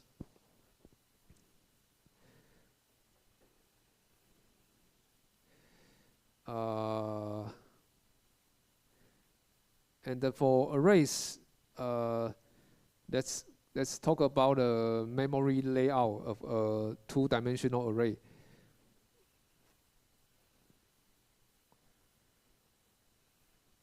We already know the memory layout of one-dimensional array, which is also one-dimensional. So for one-dimensional array, we already know its memory layout. It's for one-dimensional array, its layout is one-dimensional. But for two-dimensional array, well, its memory layout is also two-dimensional. The answer is no. For two-dimensional array, its memory layout is also one-dimensional. For three-dimensional array, its memory layout is also one-dimensional. So next, I will introduce how two-dimensional array its layout in its memory layout. So here is a two-dimensional array of 3 rows and 3 columns. And its memory layout is in the next figure. The first row, firstly, the first row, the first 3 elements is the first row, and the next 3 elements is the second row, and the next 3 elements is the third row. So a two-dimensional array in memory is layout like this, and this is called row measure. This is called row measure. If we flatten this two-dimensional array in row measure. Another way to flatten a two-dimensional array is called column measure.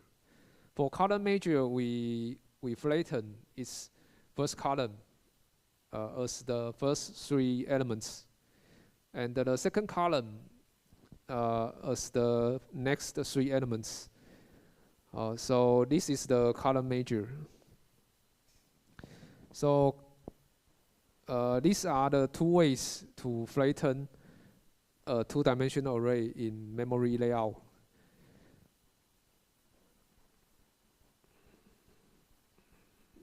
And now if you want to access array elements in this two-dimensional array, then you need to compute the corresponding index in this one-dimensional array. For example, I want to find the value at 1, 0, which is index 1, which is I want to find the value at 1, 0, and the 1, 0 corresponds to the 4th element in this one-dimensional array. So I need to compute the index of this element in this one-dimensional array. And how can you compute this? And actually, this is according to the following formula. So this formula specifies how you can compute this index. I row is the row index, I column is the column index. So I row times the number of columns. So the number of columns is 3. So 3 times 1. So this is 3 times 1. And plus the number of, plus the column index. Here, column index is 0. So here we have 3 plus 0. So the offset is 3. So the index is 3, which is correct because we begins from 0, 0, 1, 2, 3. So the index of this element in this one-dimensional array is 3. And you can compute the index of this element in this one-dimensional array according to this formula. And this is the reason why we need to send. This is the reason we need to send the Carnot number if we want to send a two-dimensional array to a function, because the function need to know its column, its column, in order to access the elements in this flattened memory layout. And I think our lesson has come to the end, and we can dismiss now.